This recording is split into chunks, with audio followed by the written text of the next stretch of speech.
पूर्णा शहरातील मुख्य बाजारपेठेतील डॉक्टर बाबासाहेब आंबेडकर चौक परिसरात पंचायत समितीच्या सभापती व उपसभापती यांच्या विजय मिरवणुकीदरम्यान कार्यकर्ते मोठ्या संख्येने डॉक्टर बाबासाहेब आंबेडकर पुतळ्याजवळ आले होते। यावेळी सर्वांनी पुतळ्याला अभिवादन केल्यानंतर परिसरात मोठ्या प्रमाणात फटाक्यांची आतिषबाजी करण्यात आली।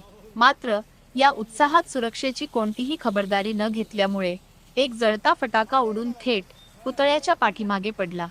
त्या ठिकाणी मोठ्या प्रमाणात कचरा साचलेला असल्याने क्षणातच कचऱ्याला आग लागली आणि आगीचे मोठे लोळ उठू लागले।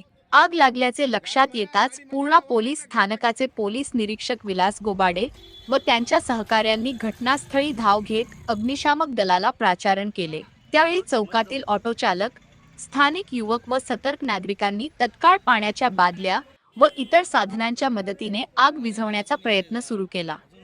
त्यानंतर नगर परिषदेच्या अग्निशामक दलाचे कर्मचारी घटनास्थळी दाखल होताच आगीवर नियंत्रण मिळवण्यात आले आणि संभाव्य मोठा अनर्थ टळला। एकमत डिजिटल करिता सुशील गायकवाड, पूर्णा।